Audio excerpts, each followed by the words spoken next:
rule in favor of self-governance. Let's fast forward to 1935, when Kwame Nkrumah, the primary architect of the Ghanaian independence and the nation's first prime minister and president, also came here to Philadelphia.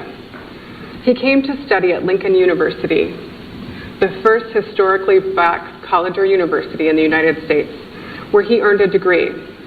He stayed in Philadelphia, earning another degree, a master's degree, from the University of Pennsylvania.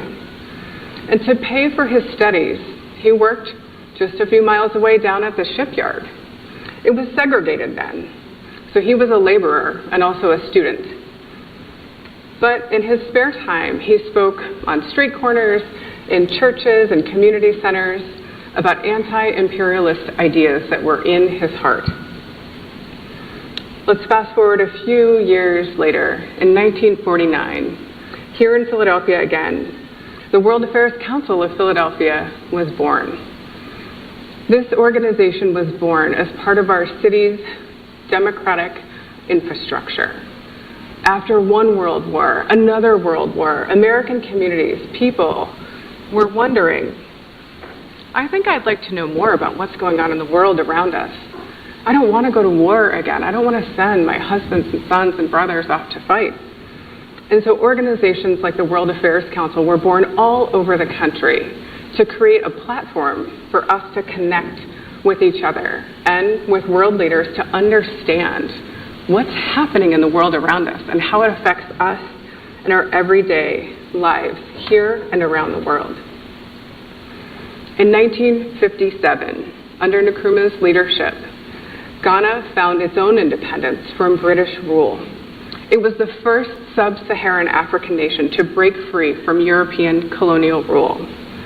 180 years after independence was declared here in Philadelphia. But Ghana won their independence not through a bloody revolution.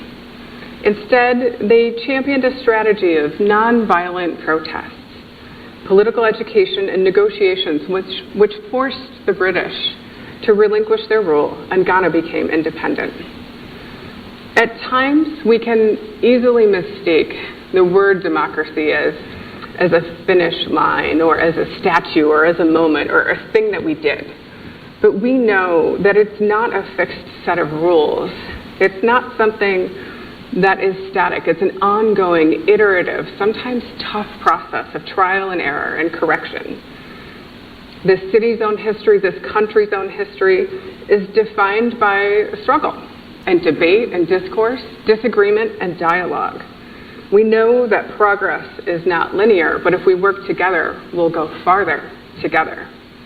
Our organization connects Philadelphia to the world, which enhances our lives here and creates economic vitality, cultural opportunity, exchange, and new ideas that flourish in Philadelphia and our friends in Ghana and beyond. Both the American democracy and the Ghanaian democracy are wrestling with how to further their economies, further their cultures, help their young people, create jobs, preserve their culture and identity. We share a history of incomplete liberty. Both of us are works in progress. To advance that work, we know that strong leadership is integral, as is the participation of citizens. And today we are here to celebrate the leadership of a Ghanaian who is forging a non-linear, sometimes not easy path to further democracy in his own country. I'm Lauren Swartz, and I have the privilege of serving as the President and CEO of the World Affairs Council of Philadelphia. We are this region's and the state's longest and largest running international nonprofit, and our mission is very simple. We want to connect you to the rest of the world because we know that creates positive impact here at home. From powerful speaker events and international exchanges, events like you are participating in today, youth education, professional development, and curated outbound travel programs, we say this is where continents, cultures, and ideas connect. We are always independent, always nonpartisan, always nonprofit, and community and member supported. which allows us to foster dialogue and facilitate differences, even when we disagree, to further the strength of our own societies. And we're proud to host diverse perspectives, even if we don't agree, or sometimes we agree heartily. But the views expressed are always those of our speaker, and we encourage you to think differently and to expand your mind and expand your ideas and expand your network here today with our friends from Ghana. This mission of ours has a lot of scope creep. We just say we connect Philadelphia to the world. That sounds kind of like everything. Well, we sort of hope so, right? We work with young people, we work with businesses and communities, and here today a focus that we have is to talk about the economic opportunities between Ghana and between Philadelphia and the United States. And this is critically important. We know that 96% of the world lives outside of the United States.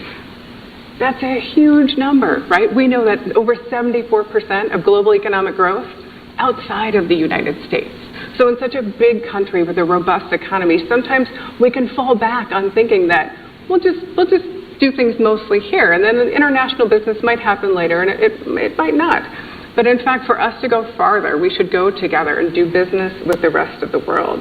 And that connectivity takes many shapes and forms, which is why we're so proud to partner with the U.S.-Ghana Chamber of Commerce here today for our program. I'd like to thank them for our partnership. Also recognize, of course, the government of Ghana for being here with a delegation that's robust and sprinkled throughout the room, certainly led by President Mahama. The Minister of Foreign Affairs is here, and the current ambassador of Ghana to the United States are joined by over a dozen diplomats. Please join me in giving them a round of applause.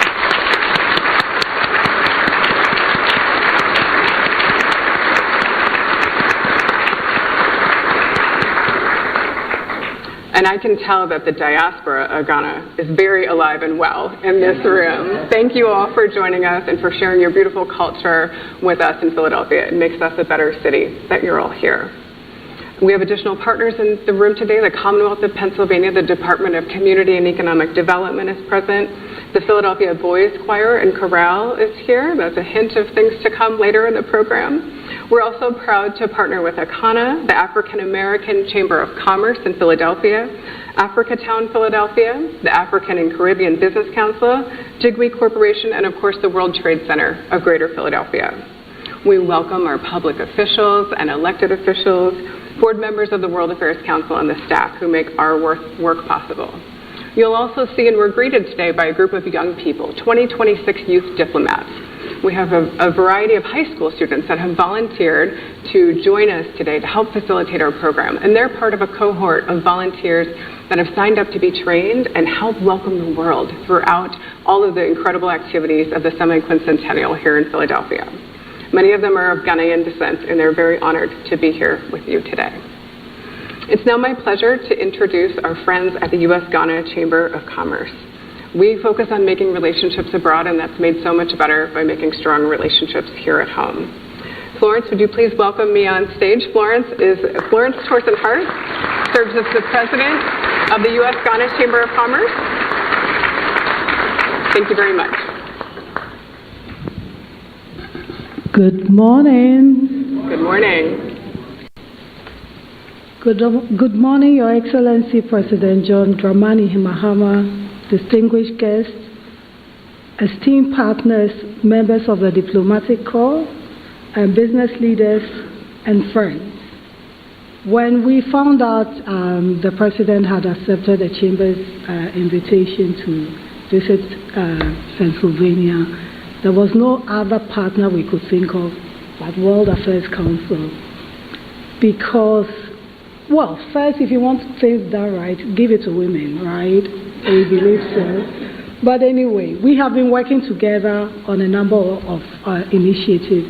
So, Lauren, I thank you so much for partnering with us for this occasion. It is both an honor and a privilege to stand before you on this historic occasion as we celebrate His Excellency, the President of the Republic of Ghana, in receiving this prestigious International Statesman Award from the World Affairs Council of Philadelphia. This recognition is not only a tribute to a leader, it is a celebration of vision, diplomacy, and a steadfast commitment to global partnerships, democratic governance, and an economic transformation. Today we recognize a statesman whose leadership continues to position Ghana as a beacon of stability, opportunity, and progress on the African continent. I would also like to acknowledge the strong partnership between the Chamber and World Affairs, as I said, in convening this important moment. Together, we are not only creating leadership, we are building bridges. Bridges between nations, between institutions, and more importantly, between people and opportunity. For those who may be less familiar with Ghana, Ghana stands as one of Africa's most compelling investment destinations, strategically located in the West African coast. Ghana offers political stability, a transparent legal framework, and a pro-business environment that continues to attract global investors. As a founding member of the African Continental Free Trade Area, Ghana provides direct access to a market of 1.3 billion people, making it a true gateway to Africa.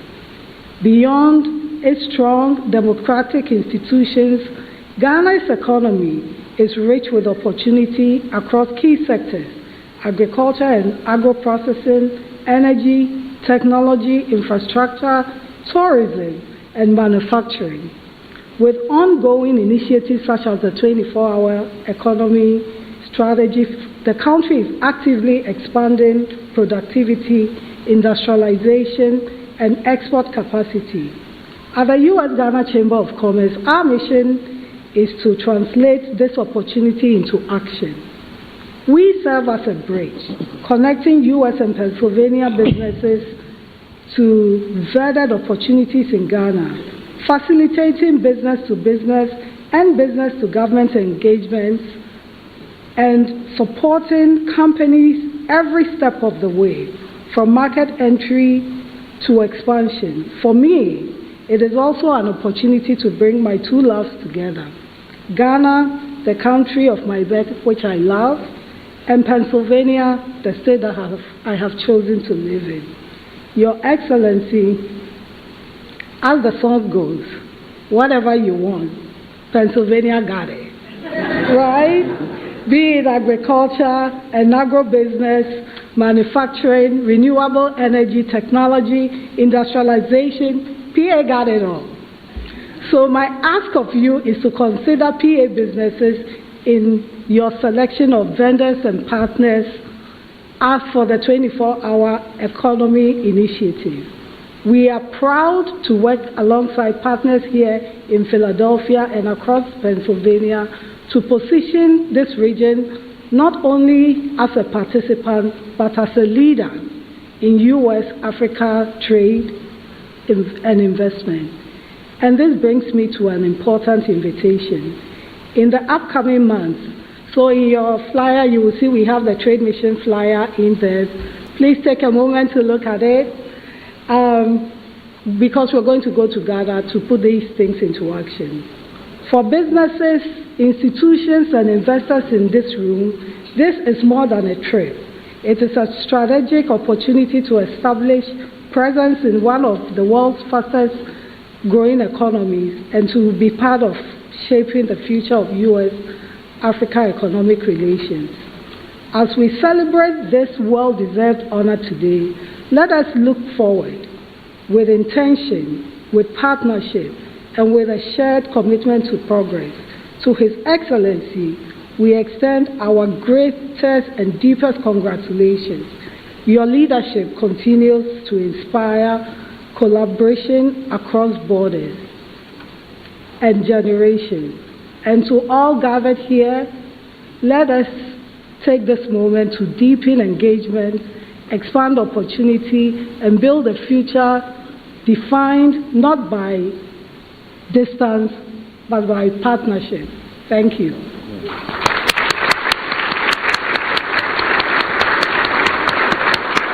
Thank you very much, Florence. And now it's my pleasure to invite Harold T. Epps to the stage to offer some additional remarks.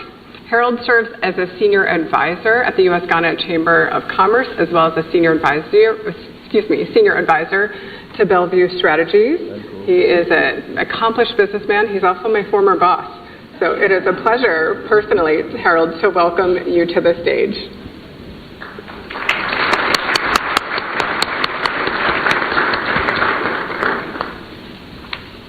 Good afternoon. First of all, to President Mahama and the rest of our distinguished guests, welcome to Philadelphia, the city of brotherly love and sisterly affection. I won't take a lot of the time. I was asked to kind of give a little testimony, and I want to give you a little perspective as I do it in a very short period of time. So 10 years ago, I was the Commerce Director of Philadelphia, Lawrence Schwartz, Yvonne Boy, and others who are in the room. We set out to begin to explore opportunities on the continent of Ghana and continent of Africa, and very quickly Ghana rose to the top of the list. And I kept saying to them, we are going to go to Ghana during my term. COVID hit. World got shut down. I decided to move to another level, which is where I am now. But I told Yvonne Boy, I'm going to go home with you at one point. I did that 2 years ago, and while I was there on personal business, I kept looking, saying, there is so much opportunity here that matches up with our city, but particularly the Commonwealth of Pennsylvania. I did not know at that point that 18 months later I'd be recruited by Florence Hart to serve with her as a senior advisor as we develop this pathway to legitimate opportunity that we see for many of the resources that reside in our state. Florence has already covered that. So again, I want to just reinforce that now is the time. What I am most struck by is the degree of resources that the ambassador and others have already identified as an open invitation for us to come, early adopters, and explore with precision and due diligence about the opportunities to come and help shape the country we care a lot about. So with that, I want to just reinforce what Florence said. Last of May, early June, please come join with us as we come take advantage of a unique, once-in-a-lifetime opportunity to be at the forefront of investment to strengthen the business relationships between Ghana and the Commonwealth of Pennsylvania. So while you're here, as past Commerce Director, I would ask everybody who's not familiar, just do me one favor. Spend all your money while you're here. Thank you.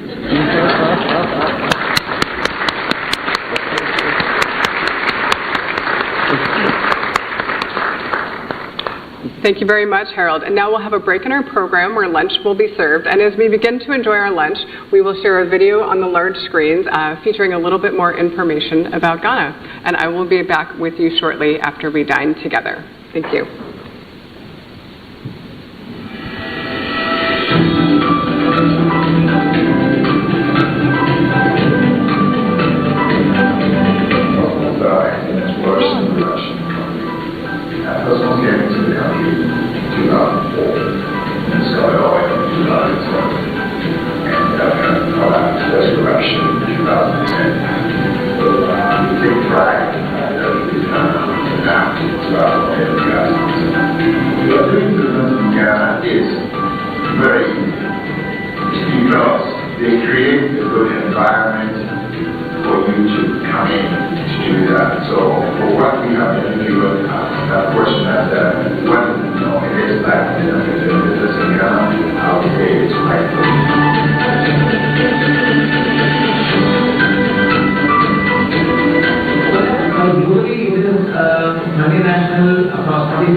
So Ghana has been a very pleasant and a positive experience for all the businesses we have done.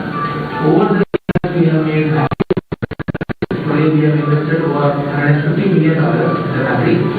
over 4 manufacturing facilities and various supply chain businesses. And our experience has been positive, very smooth country to operate in, very smooth country to make investment into. A country which has a massive talent pool that we have been able to tap into, which has allowed us to have very localized management sector. And overall, it has been a very smooth country to operate and easy country to do business.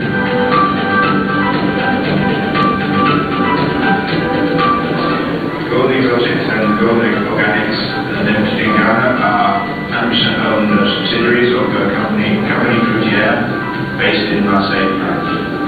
The location of Ghana is good for banana producers. It's the closest place you can grow bananas to Europe, West Africa, and for organic bananas, it is the closest place to grow bananas. It's an abundant labour force and good access to the ports in town, which we have one boat every week going to Europe. I think there's a lot of opportunities out there. If you look in 2004, Ghana was growing almost no bananas for export. Now we grow nearly 100,000 tons of bananas. We can do the same again. In other industries can do the same. The opportunities are there. The company's grown massively in the last 15 years. So this shows the level of success. Here we went from 800 employees, now we have nearly 3,000 employees. We've gone from a few hundred hectares, now we have 1,700 hectares planted. To give you an example, the farm is now 12 kilometers long and almost 2 kilometers wide. That's a large farm by anyone's terms. The thing that I think most excites us is the organic farm. 5 years ago it didn't exist at all, and now at 600 hectares it's one of the largest in the world. Not just in Africa, but the world. I think that's great news for Ghana.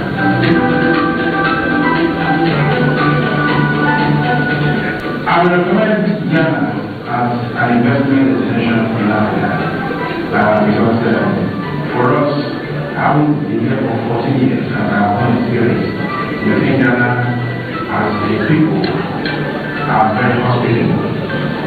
Ghana is politically very stable, and we have loads of opportunities in Ghana. We have a huge opportunity in the oil and gas industry. We have huge opportunity in the gold industry, where Ghana traditionally is known for, and we have huge opportunities for the cocoa industry, and a lot of other opportunities for non-traditional exports. So I would strongly recommend foreign investment in Ghana. Ghana for 2019 is projected to grow at about 7.6%, which is higher than anywhere in Africa. Most African countries probably grow at 2.5. Most European countries are 2, 3.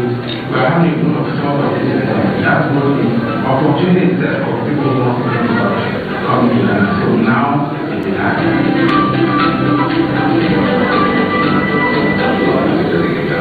We think Ghanaian people are one of the best people in the world.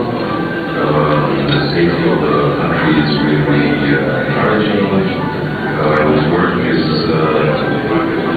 ups and downs, but we still making sure that we business flourishes.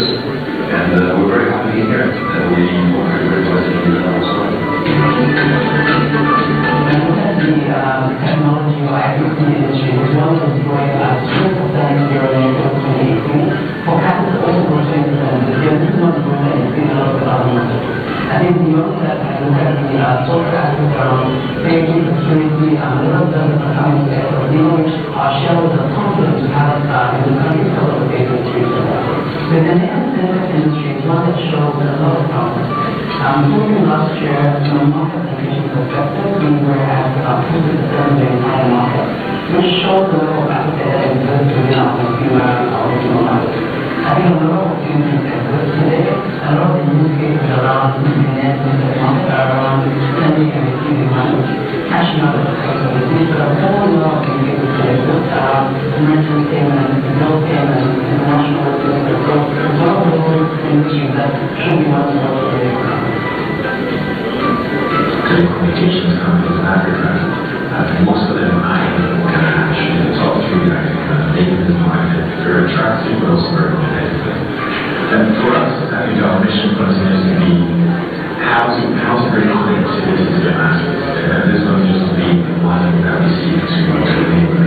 So our investment strategy to get to the path, and to ensure that we drive for consistency of independence and resolution, which is also aligned to the rules of the government and where consumers want to go. We see a significant interest of consumers in data types of services and types of activities, particularly from the youth, and our goal is really to enable and drive the digital revolution of technology and revolution. So the essence of the life of the business is really to continue to consolidate people are having, a lot of companies are coming, traders are having SMEs, opportunities in that program. So that means that competition will be high and difficult. That means taking down that is how to fight more because it's is the only total beverage company in Ghana. We're currently listed on the Ghana Stock Exchange, and as a subsidiary of DRGO, the global brand that we belong to, we are listed on the London and New York Stock Exchange. So in Ghana, since establishing its business in Ghana for 59 years now, we've always positioned ourselves as a manufacturer and an employer first, and a beverage company second. Within the beverage company space, we have been able to solve our raw materials, our raw materials, for 55 to all products that we use to make our production lines, our hospital goods. What this means is that we're able to provide our partners who are getting us across to for our production, and this has allowed us to ensure we make on several our collaborative this is something that we're quite proud of as an organization.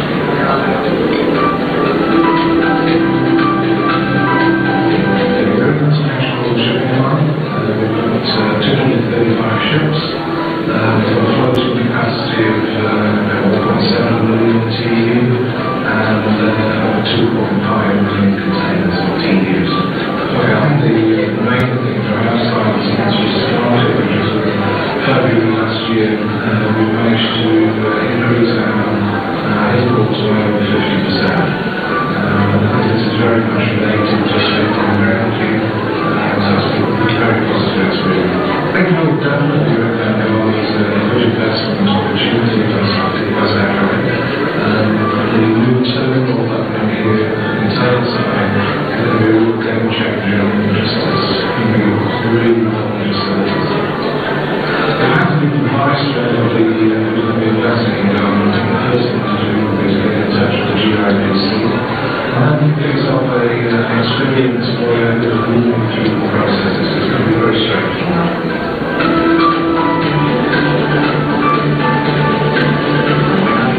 Original flagship company called Fireside was established in 1956, which was over 50 years ago. Our experience in the most recent adventures we've gone into, the process of registering a company and setting up is very easy. It's efficient and fast. Since coming to Ghana, we've expanded in various different businesses. We started off with a small packaging unit, and over time we've added 4 different manufacturing entities, as well as distribution, foods, real estate, and hospitality. Our experience has been that Ghana is not only Ghana, the population of businesses, the population is catering to the whole wider ECOWAS region, which caters for over 100 million people. When investors look at branching out, especially if you don't have African experience, they give back towards Ghana has more good stories than anything else to portray itself. It's easy, and you're catering for a larger market than expected. It's a good soft landing should you want to expand to other areas in the African sub-region, and definitely recommend it as a good stepping stone. Don't look any further, invest in Ghana.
Prosperity does not begin in speeches, it begins in effort. Hope is not declared. It is built day after day by people who believe in tomorrow.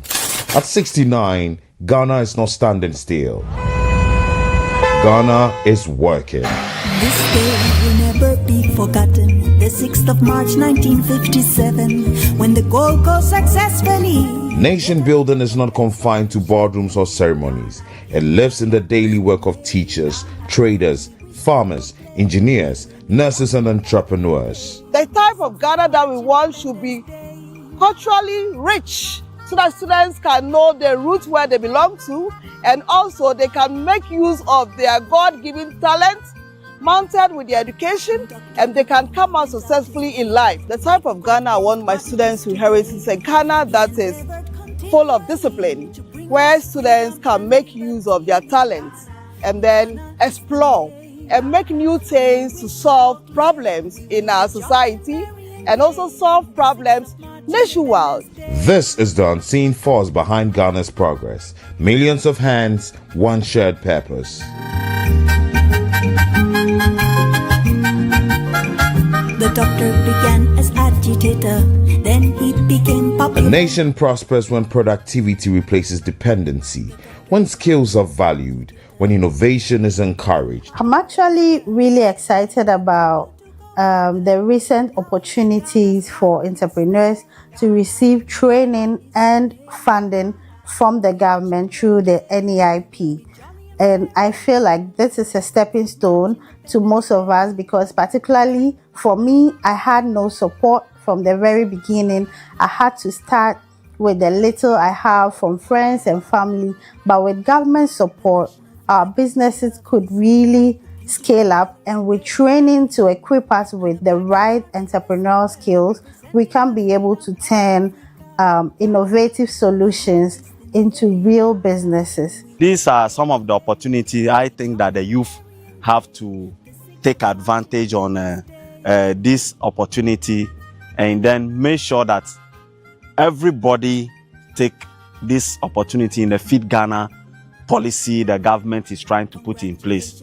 So I think the government, the policy they have, we are seeing it practically on the field.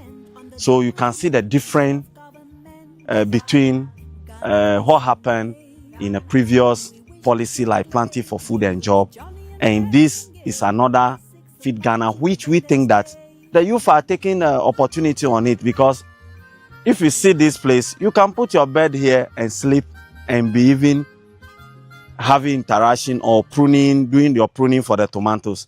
And this advantage, smart agriculture like this, disability people can take opportunity on this. So these are the opportunity we have in the agriculture sector. It's no more cutlass and hoe. And I believe that 16 years in this agri space, I call all the youth who want to go into agriculture that it's not difficult. It's a principle and understanding and a commitment. So the opportunity is very huge because we have market for all the produce we grow.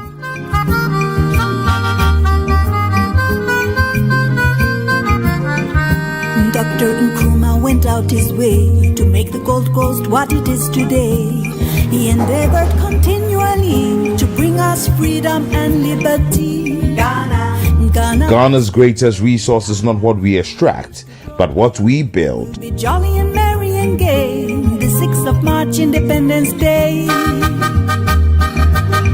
Hope is restored when progress is visible, when institutions work, when citizens feel supported and included. One of the important policies I've heard recently that has really impacted health for many people in the country is the Mahama case.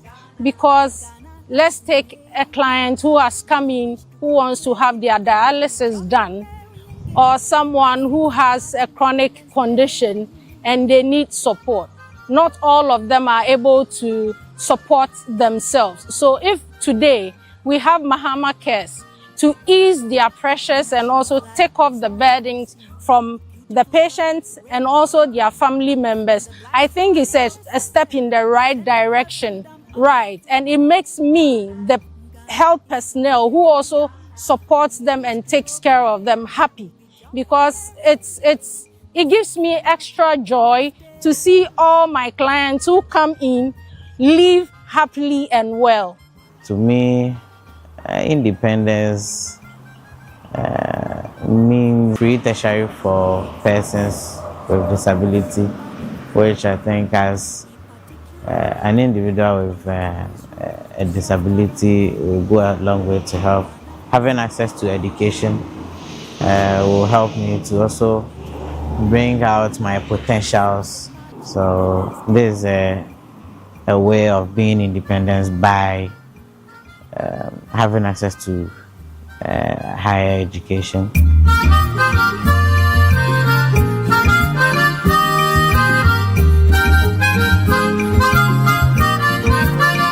Restoring hope requires consistency, fairness, and results that touch everyday lives. Successfully get our independence officially. Ghana is the name. We wish to proclaim we will be jolly and merry and gay. The 6th of March, Independence Day. To make the Gold Coast what it is today. Prosperity is not the task of government alone. Hope is not sustained by leadership alone. To the graduates out there, I would say you don't have to wait till you complete school. You can't find a job before you start your entrepreneurial journey. Right from the time you're in school, start putting together your ideas, start putting together a business, opportunity that you will want to further when you are done, and start the work right there in school. Start making your contacts, start developing your plan, and the moment you finish and you are rolling, it's not going to be very difficult for you. Be innovative, look for funding, and start your entrepreneurial journey. We shouldn't be waiting for only the government can employ, because government have policy direction where the youth have to take advantage. These are the opportunity we have in the agriculture sector. It's no more cutlass and hoe. So that tells you the beauty of agriculture sector. It's a value chain. So adding value to what we are doing is also important. Certainly, governments have a chunk of role to play in our forward march. But no government on its own, alone, can do it. It requires the full participation and support of all stakeholders. Here I'm talking about the private sector, civil society, faith-based organizations. In fact, all of us, workers and all, because the burden of developing a country must be shared by all. But then we also require an enlightened leadership to lead the way for people to continuously have hope that things will be better. Progress accelerates when citizens and institutions work together. The work continues.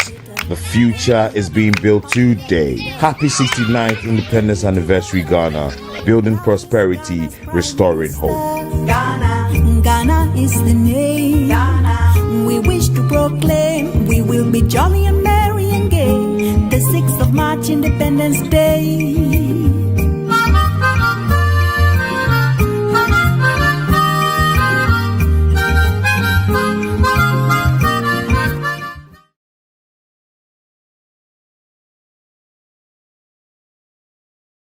"68 years ago, Ghana's independence ignited a wave of freedom across Africa. It was a moment of triumph, a bold step towards self-determination. But that was not just about breaking free. It was about building, adapting, and striving for the best. As we commemorate this milestone, we pause to reflect on our journey, review our progress and challenges, and reset our vision for Ghana's growth and development.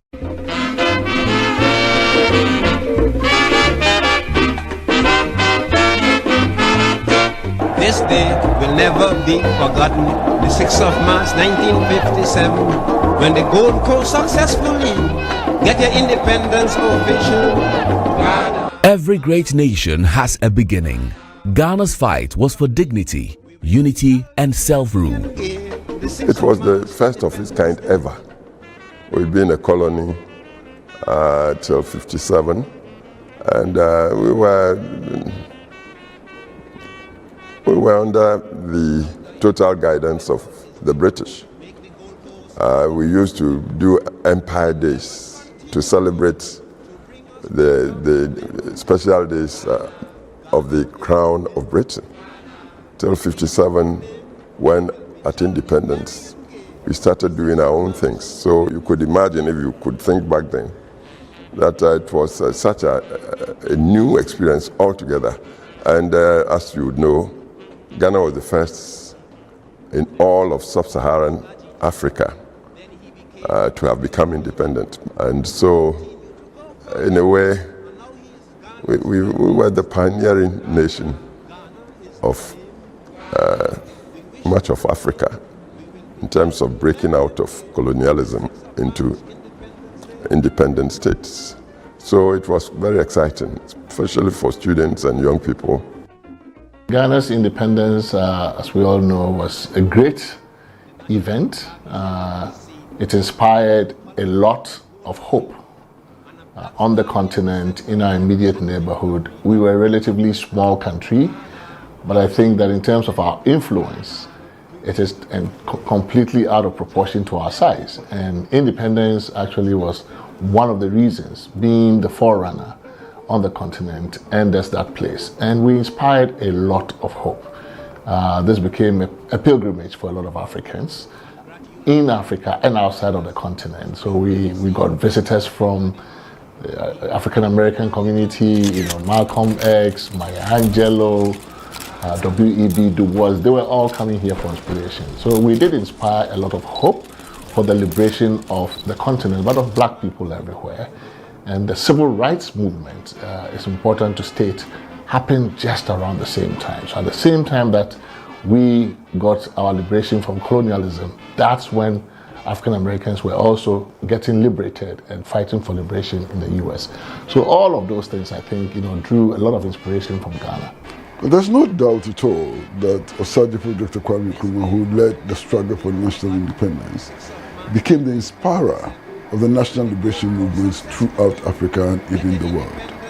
And Ghana contributed significant diplomatic and militarily for the success of other struggles for national liberation in Africa. Indeed, Ghana became the home of the liberation movements in Africa. There is a new African in the world. That new African is ready to fight his own battle and show that after all, the black man is capable of managing his own affairs. The foundation was laid, but the road ahead was not without obstacles. Ghana is the name, Ghana. We wish to proclaim, we will be jolly, merry and gay, the 6th of March, Independence Day.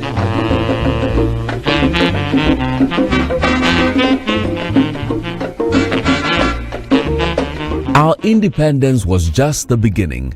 The task of building a strong nation came with immense challenges, political career. Sebastian Piñera, the President of the Republic of Chile, and Petro Poroshenko, the President of Ukraine. This award is given out when we have the right moment at the right time and the right leader.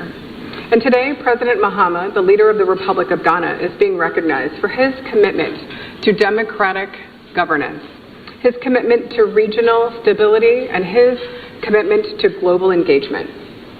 But his leadership and reach extends beyond Ghana. He's an influential voice on democracy, on the African continent, and the role that Africa can play in the world. He has a long history of leadership behind him, having been in government for over 30 years. He studied in Ghana as well as the Soviet Union. He's a member of the National Democratic Congress and has also served as a member of parliament. At times, he was the Deputy Minister for Communications for the state, as well as the Minister of Communications.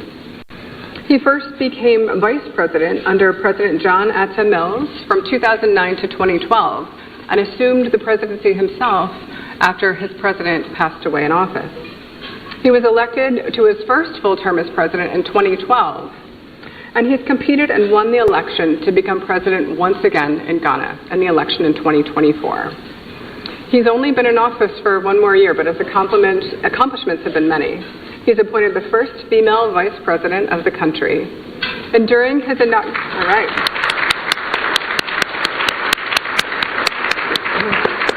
I believe Florence said earlier that if you want something done, ask a woman. So she endorses this, this vice presidential choice. During his inaugural speech, the president referenced the American president, Ronald Reagan, highlighting his dedication to democracy. And he said, government has no power except that given by the people. And when we look at President Mahama's Resetting Ghana agenda, engaging the Ghanaian population is a cornerstone of what he's working to achieve, alongside restoring economic stability and vitality, rebuilding public trust, and strengthening institutions. He said, history has taught us that resilience and prosperity will not be handed to us. They must be built through cooperation, through self-belief and strategic alignment. The era ahead demands that Africa move from a posture of dependency to one of collective self-reliance. That sounds like leadership to me.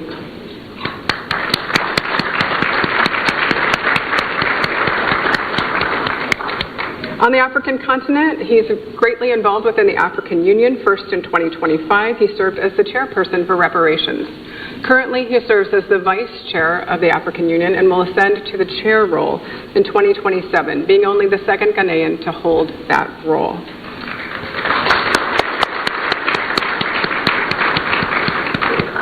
An active voice within the United Nations as well. In his address to the 80th General Assembly of the UN, he called for the restructuring of global governance to better represent the many African nations and push for a more equitable United Nations that serves us all. He's been in the United States this week and was up in New York to visit the United Nations and made a tremendous speech that I encourage you all to easily find online and watch for yourselves. On the 25th of March, he made a speech on a very important day. March 25th serves as the International Day of Remembrance of the victims of slavery and the transatlantic slave trade. This powerful speech preceded a resolution that passed at the United Nations, calling on all of us to recognize this as the greatest tragedy in our history.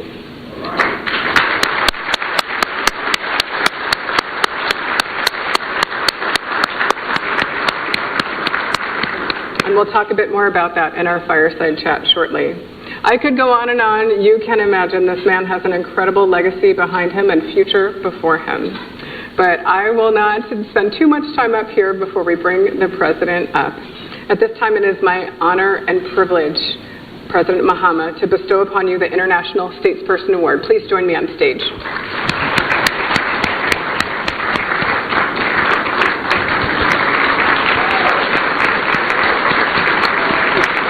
Thank you, Lauren. You're very welcome, sir.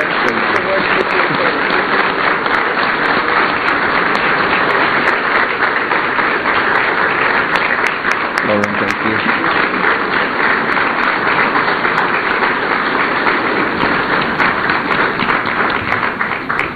I'll set this on the table for you. I can take it here.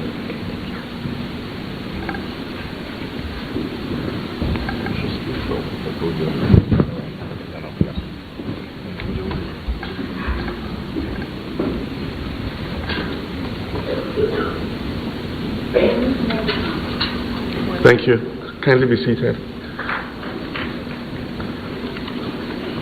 This is the rule of the photographers. They want the two flags behind me when I speak. Thank you very much. Thank you, Lauren. And thank you all the good friends we've made since we arrived here in Philadelphia. Friends of the World Affairs Council of Philadelphia, Excellencies, distinguished guests, ladies and gentlemen, it is indeed an honor for me to be here with you today, and I thank the World Affairs Council of Philadelphia for extending this kind invitation to me. When I learned that I would be the recipient of this International Statesperson Award, it made me wonder, what exactly does it mean to be a statesperson? What are the challenges? What are the expectations? I'd like to share with you some of the thoughts that I have been grappling with these past few weeks, because I suspect that for many of you, the answers to these questions might be different, not just from my answers, but from the answers of most African leaders. On the 11th of February 1990, I was among the millions who watched as the doors to the Victor Versa prison on Robben Island were opened for the release of prisoner number 46664. There was an overwhelming feeling of exhilaration and an almost palpable feeling of hope. It was thick in the air, and to be honest, even as I felt it, I didn't fully understand exactly what it was. It wasn't until later, as South Africa was preparing for its first ever democratic general election, I'd been listening to two pundits on an international news program. One was white, the other was black. Both of them American. And we were discussing whether Mandela was truly qualified to serve as the president of South Africa. He is a cultural icon, the white pundit said, but he's not a politician.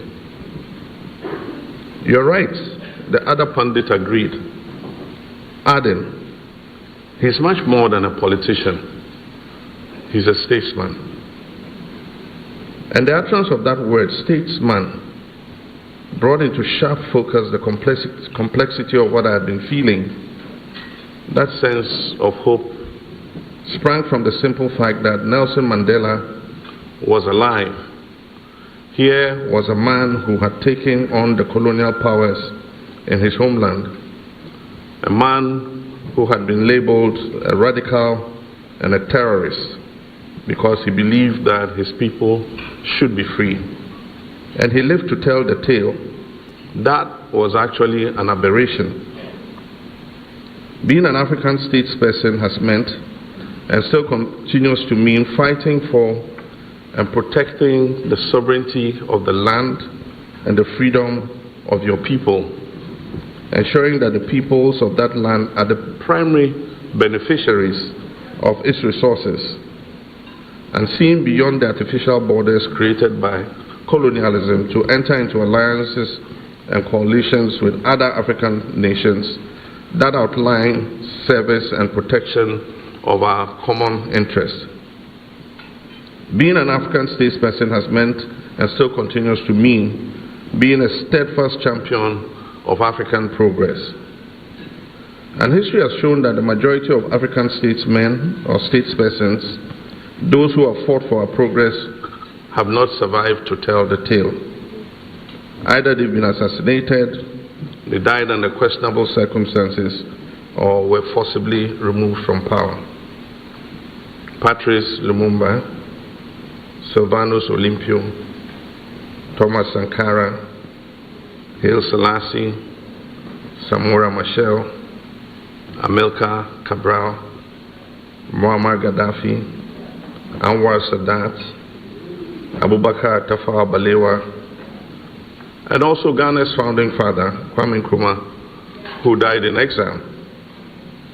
These individuals, along with a few other courageous African heads of state like Julius Nyerere, Kenneth Kaunda, Serigne Khama, Gamal Abdel Nasser, Jomo Kenyatta, and of course the Madiba himself, who died natural deaths, have shown me and so many leaders who came after them that what African statesmen and women stand on is the humanity and equality of our ancestors. What we fight for is the freedom of our future generations. What fuels our vision and our actions is the boundless love that we have for our people and for our continent. It is with great reverence that I accept this International Statesperson Award for those statesmen and women who have made the ultimate sacrifice for their nations and for my continent, Africa. Those who did not see the results of their resistance, those whom history has exalted, they've charted a way forward for us leaders of today to follow. They've given us hope, a sense of purpose, and realization of the endless possibilities that exist on the African horizon. I'm grateful to the World Affairs Council of Philadelphia for this recognition, and I'm grateful to the good people of Ghana for the faith in which they have placed in me. Aluta continua.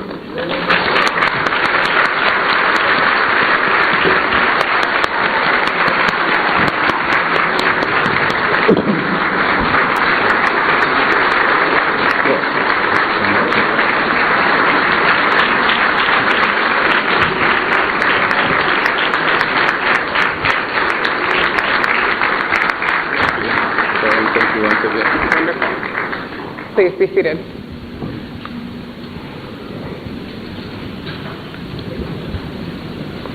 Thank you once again for joining us, and to your impressive delegation for spending time with us here in Philadelphia. Thank you. You've already been pressed to come back soon, so I want you to know we're working on it. We appreciate the opportunity to sit in conversation and sit in dialogue. As we think about democracy, talking to each other is what we're supposed to do. So I guess we're setting a good example right now. Sure. Yeah, good. We've got a few questions for you, Your Excellency, to help highlight some of the things that are in current events as well as your priorities. In 2025, you launched this ambitious initiative, Resetting Ghana, with 8 different pillars of progress. It's quite complex, and initial results look quite positive. At the end of your presidential term, what does success look like? What do you want your legacy to be? We took over the country at a quite dire period. We had a crisis, and our main focus right from the start was to stabilize the situation and achieve macroeconomic stability. And so we took quite stringent decisions with regards to fiscal discipline on how to manage our resources. And like you said, it has yielded quite, pleasant results. Inflation is down, interest rates are down. We had a growth rate by the third quarter of 2025 of 6.1%. And so the economy is growing, and the currency has stabilized. But for me, while these are important initially, create a foundation from which we can start to build opportunity and prosperity. For me, I think that these must translate into the lives of our people. We should be able to expand access to education, quality education. We should be able to expand access to quality health care. We should be able to create jobs for the young people of our country. These are what would be tangible outcomes of the work that we're doing, and I believe that that is a legacy that one can leave for our country. Thank you. If we continue on the theme of democracy, engagement with your citizens is what we're hearing you talk about with that answer. It's one of the pillars of resetting Ghana. And Ghana is frequently held up as one of the most democratic nations within the African continent. You're a practitioner of creating democracy and furthering democracy in a complex society. From your experience, what is the most important factor in sustaining democracy within a society? I believe that it is respect for the rule of law, it's respect for human rights, it's respect for the freedoms of the people. Ghana is held up as a beacon of democracy in Africa, and that is because we have set up institutions that are standing the test of time. We have an independent electoral commission that superintends our elections, and the Constitution gives it autonomy and protects it from political interference. And we also have political parties that are willing to accept the outcome of results. And if we dispute elections, we don't take guns and fight. We go to the Supreme Court for an interpretation and a decision. And so I think that that level of tolerance, in the political atmosphere is what has given Ghana the advantage it has. We have a relatively independent judiciary that we have confidence will adjudicate matters fairly. And so I think that basically has been Ghana's strong point.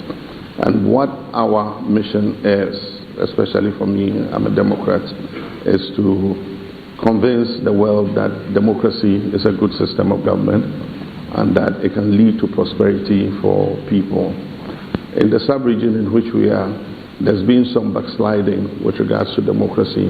We've had coup d'etats in several countries, and it's become attractive to young people to see the soldiers in charge, But I do believe that democracy unleashes the creative energies of a country, and the results that come out of a democracy are more sustainable because they are gained by the building of consensus amongst people, by the discussion of issues in parliament. So whatever progress we make in a democracy is more sustainable than if it was a dictatorship.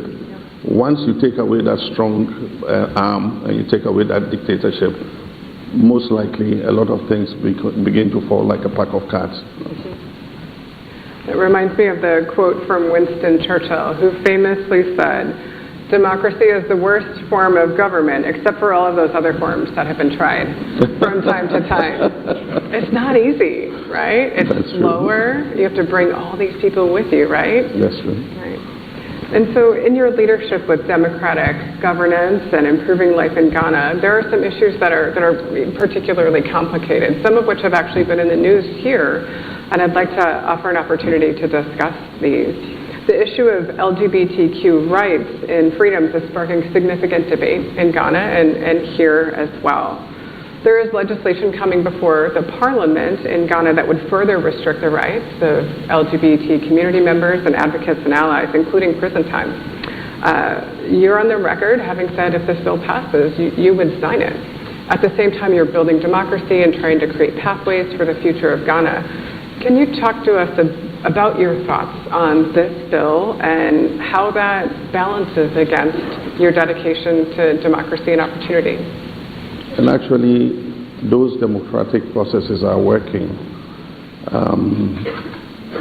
Ghana is a democratic country, and what I've seen is we get a bit distracted by some things. That's not the most important issue to Ghanaians. The most important issue to Ghanaians is good health care, housing, provide clean drinking water for our people.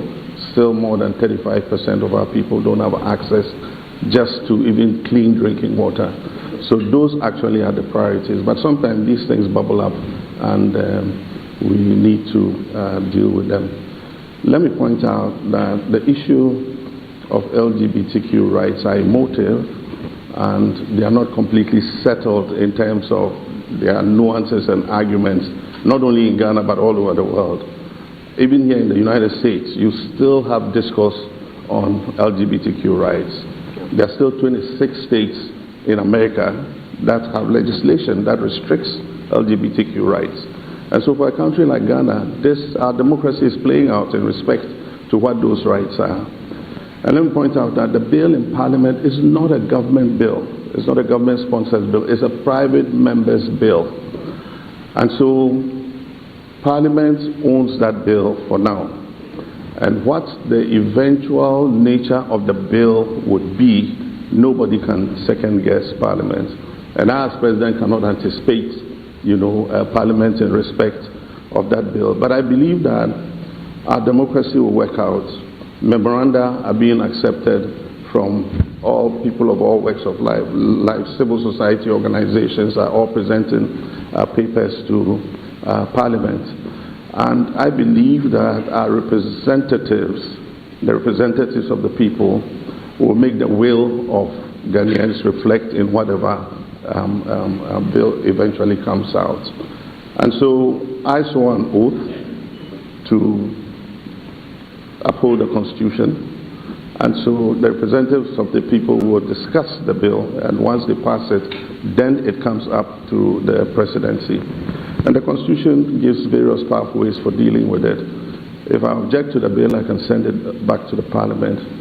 If there are issues that need to be dealt with, we have the Council of State, which is a superior body. I can refer to the Council of State for advice. And so there are many issues that are still playing out. But I believe that our international partners should understand that public policy is grounded in our legal traditions, in our cultural context, and in our social consensus. And all those issues are playing out as we speak.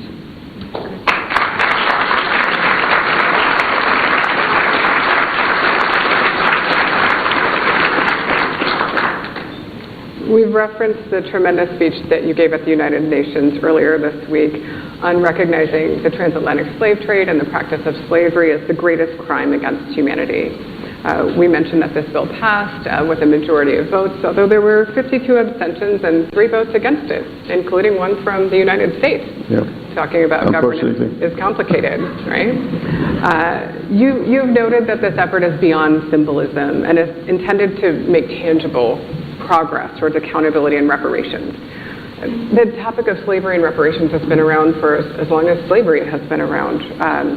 What made this the right moment to elevate this at the UN, and what tangible outcome are you hoping to see?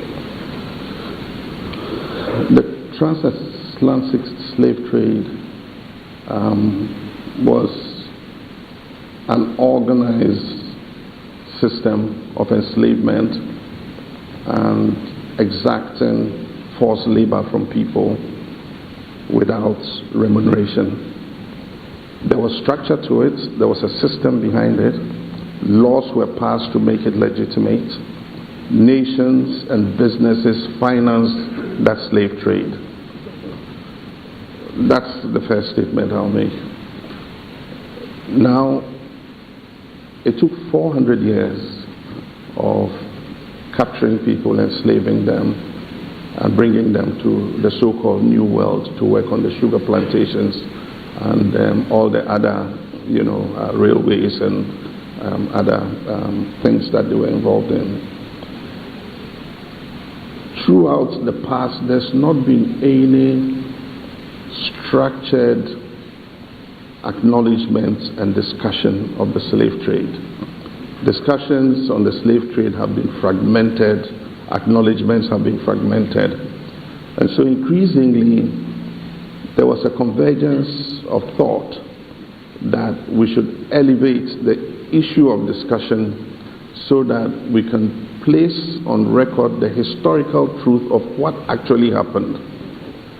And so that had been gathering for some time, and all Ghana did when we were appointed as the AU champion for reparations was to bring that whole coalition and all that discussion together and bring it to a head to the most reputable platform that is universally acknowledged in the world, which is the UN General Assembly. And so I gave notice in September last year that we're going to bring this discussion up. And since then, we have held broad consultations with not only African countries, with CARICOM, with South American, and actually with all people of good conscience. And there was a general agreement that the time had come to place on record, the truth about the slave trade, so that we can create the platform to advance the argument about reparative justice. And so now that the resolution has passed, I believe that it should open the dialogues between those who benefited from the enslavement of people and the transatlantic slave trade and those who are the descendants of the victims of this slave trade. I think it opens many pathways to even looking at the global order and how it has been rigged against African countries and other countries of people of African descent. It's time to create a broader conversation in the world about some of these issues so that we can all restore what the historical truths are and salve the memory of the people who suffered in the Middle Passage. Thank you.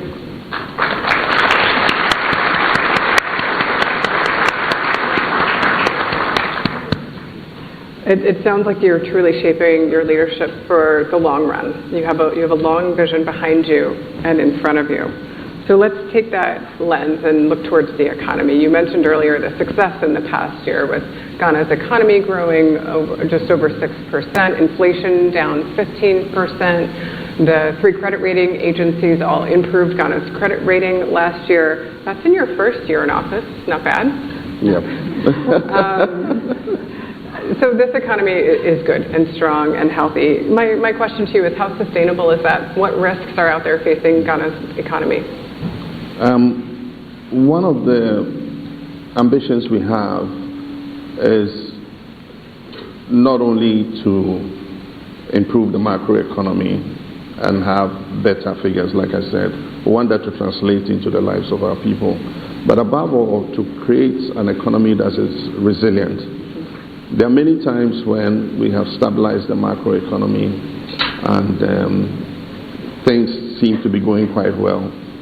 And then comes up the unexpected. External shocks will always happen.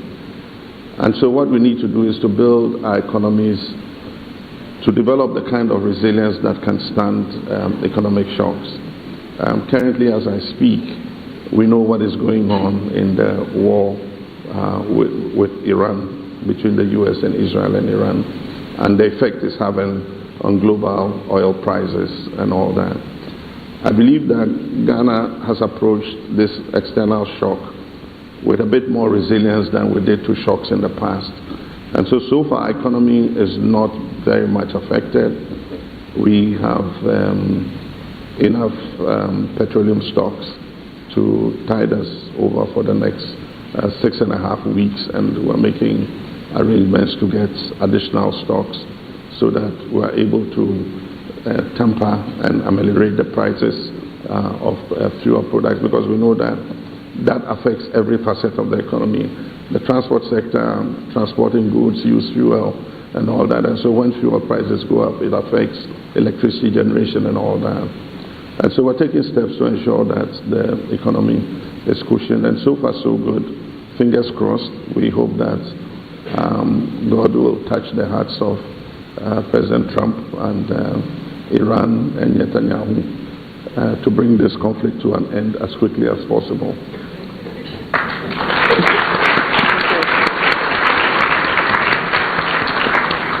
Let's turn to the most complicated international topic there is. The World Cup is coming. Football is here. It is upon us. Coffee for you.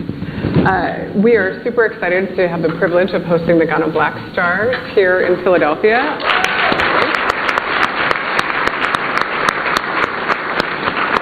Here they will play on June 27th against Croatia in the 2026 FIFA Men's World Cup. Can you talk to us? I don't know if this has been made clear to you, but we're really crazy about sports in Philadelphia, exceptionally crazy.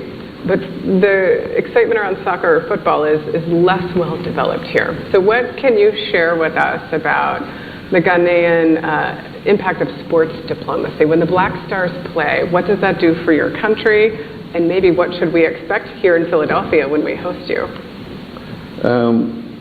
Florence has been on a lobbying exercise to get me back here in June to watch the Black Stars play. I'm not giving her any assurances yet, but football, soccer is the craze in Ghana. It's the #1 sport. And the Black Stars have developed quite a good reputation when it comes to soccer, not only on the continent, but on the global stage. Our best outing was in 2010 when we came within a whisker of going into the semifinals, and it was Suarez and that cruel hand he used to parry the ball out of the net. I still haven't forgiven him yet. No presidential pardons for that? No. Okay. Anytime he's playing for a club, I'm always wishing that club loses. Forgive me. But we qualified for the World Cup, and we're playing in Canada, and then I think our final group matches here against Croatia. Ghanaians are soccer loving, and even though ICE is rampaging all over, and many countries have been issued with visa bans, I'm sure that it's going to be difficult to get supporters here to come and cheer the team. But there are many Ghanaians here in the United States, and we're going to come and mobilize all of you to come to the game. Yeah. And I'm sure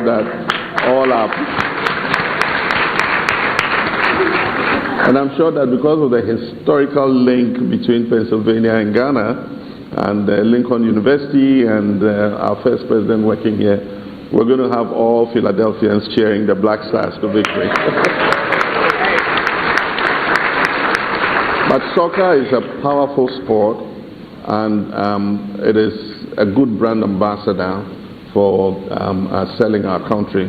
And so we do invest quite a lot in soccer promotion. Just before I left Ghana, we held a big fundraiser for the Black Stars, to support the Black Stars. And I'm happy to announce we raised $199 million to support the Black Stars. And so Philadelphia, here we come. We're going to win the match. We'll be ready. Well, in keeping with that, we have a small token of our football culture that we'd love to share with you here. Some of our youth diplomats have some gifts they'd like to share with you, President. Okay. Perhaps we stand. Stage. Here, I'll stand on the other side. These are our Philadelphia high school students with Ghanaian heritage presenting a Philadelphia FIFA World Cup scarf. Wow. Wow.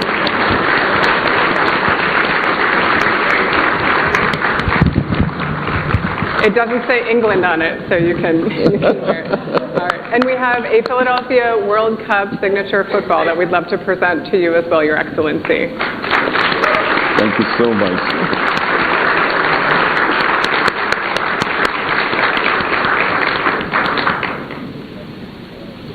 Thank you very much.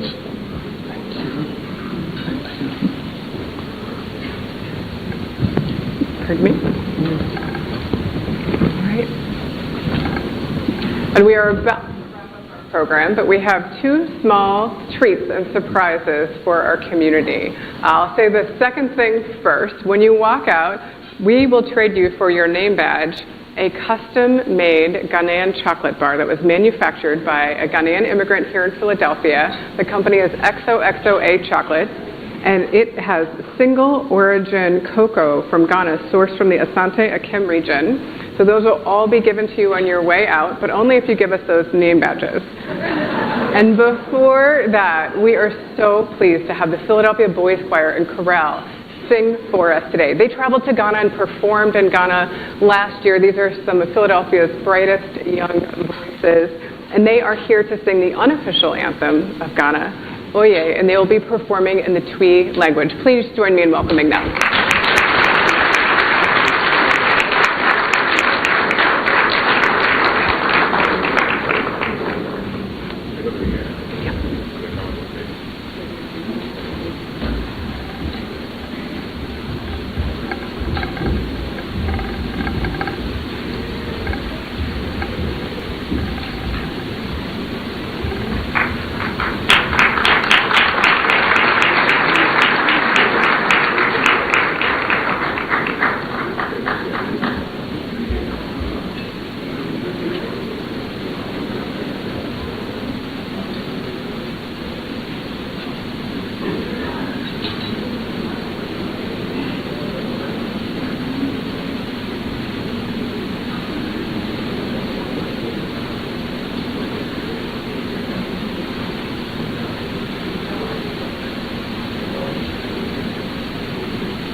right, I know you can't see me, but maybe you can hear me. Thank you again, everyone, for the beautiful choir song. This does conclude our program. Thank you so much for joining us. President Mahama, congratulations. We'll do a quick photo with the choir while they're still on stage. Thank you.